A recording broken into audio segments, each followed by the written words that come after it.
नमस्कार विद्यार्थी मित्रांनो. नमस्कार मॅडम. बघा, तुम्हाला कोणकोणत्या भाषा शिकायला आवडतील? बर, तर बघा आज आपण 4 भाषांमध्ये काय करणार आहोत. 1, 2 आपण 10 पर्यंत शिकलेले आहोत आणि आज आपल्याला 11 ते 20 पर्यंत 11 ते 20 पर्यंतचे अंक कोणत्या भाषेमध्ये शिकायचे? 4 भाषेमध्ये वेगवेगळ्या. आता वेगवेगळ्या 4 भाषा कोणत्या बघा? मराठी, इंग्रजी, रोमन आणि जापनीज. आलं लक्षात सर्वांच्या? बघा इकडे बघा, मराठीत वाचा किती आहे हे? 11. इंग्लिश मध्ये 11. हे कोणतं चिन्ह आहे? रोमन संख्येमध्ये 11 असं लिहितात. बघा हे 10 आणि हे 11. जापनीज मध्ये काय म्हणायचं? जू म्हणजे किती? 10. आणि इची म्हणजे 10 आणि 11. गुड. आता मराठी किती आहे हे? 12. इंग्लिश मध्ये 12. रोमन मध्ये x आणि त्याच्या पुढे 2 म्हणजे हे 10, 11, 12.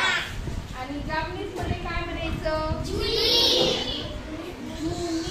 म्हणजे आणि मी म्हणजे 10 आणि 2 किती झाले? 12. लक्षात आलं? बघा मराठीत 13, इंग्लिश मध्ये 13, रोमन मध्ये x आणि 3 म्हणजे 10, 11, 12, 13. आणि जापनीज मध्ये जुसान म्हणजे जू म्हणजे 10 आणि सान म्हणजे 3. किती झाले? 13. 10 आणि 13. मराठीमध्ये 14, इंग्लिश मध्ये 14. सांगा इथं. रोमन मध्ये 10 आणि हे 4, 14. 10 आणि 4 14. मग जापनीज मध्ये कसं म्हणायचं? यॉन म्हणजे 4. जू म्हणजे 10 आणि 4 किती झाले? 14. पहिले वाचा मग लिहा. हे 15, इंग्लिश मध्ये 15, रोमन मध्ये x आणि v. x म्हणजे 10 आणि v म्हणजे 5. 10 आणि 5 15. आणि जापनीज मध्ये जू म्हणजे 10 आणि गो म्हणजे 10 आणि 5 15. Very good. आता बघा हे 16, इंग्लिश मध्ये 16,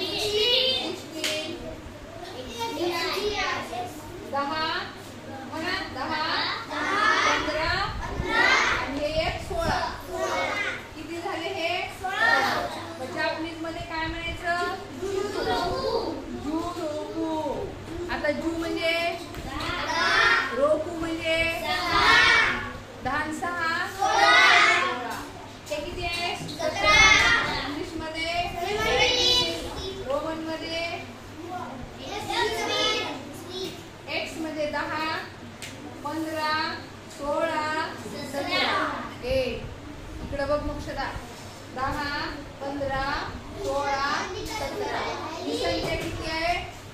ही संख्या किती आहे? 17. ही पूर्ण संख्या 17.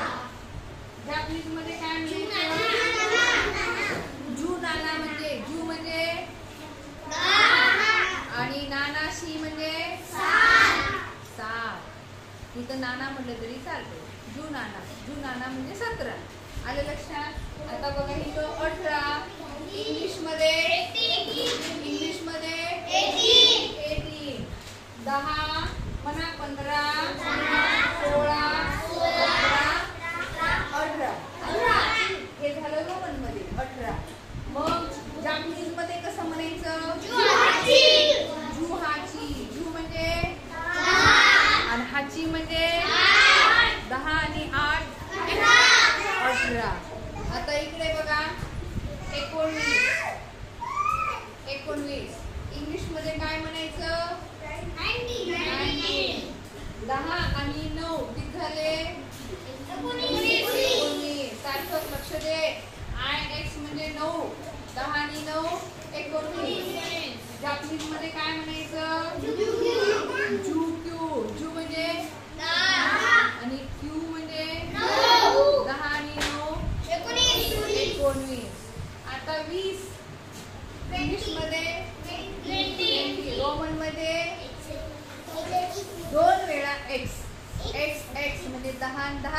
आणि जापनीज मध्ये निजू. आता इथं गंमत अशी आहे, नि म्हणजे काय? 2 आणि जू म्हणजे 10. म्हणजे 10 हे 2 वेळा. लक्षात आलं? 10 आणि 10 20. पण त्याला म्हणताला जू नी म्हणलेला आहे का? काय म्हणलेला आहे? निजू. निजू म्हणजे 20. तर बघा, अशा पद्धतीनं आपण किती भाषा शिकल्या? 4 भाषा शिकल्या. किती भाषा? 4. आता मला कन्नड येत नाही, नाही तर तुम्हाला कन्नड पण शिकवली असते. आलं लक्षात?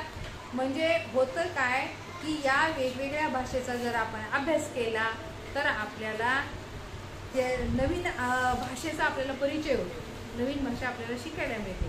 आता जर तुम्ही जपानमध्ये गेलात आणि पुढे तुम्हाला हे शिकायचं काम पडलं तर तुम्हाला काहीच अवघड जाणार नाही. आणि जपानमध्ये तुम्हाला खूप साऱ्या नोकऱ्या आहेत आणि तुम्ही येणाऱ्या काळामध्ये बाहेर देशाला जा आणि तिकडं नोकऱ्या पण तुम्ही छान पद्धतीने करू शकता, है की नाही? आता आपल्या देशातले लोक खूप सारे बाहेरच्या देशामध्ये आहेत आणि तिकडचे लोक सुद्धा इकडे आहेत.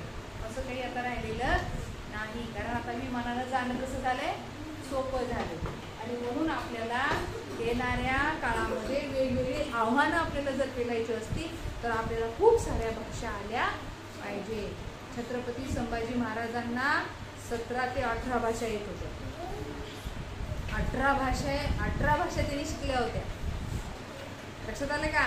मग आपण सुद्धा अशा या 4 भाषेचा वेगवेगळ्या पद्धतीनं आपण अभ्यास केला पाहिजे. आवडलं सगळ्यांना? Okay, thank you.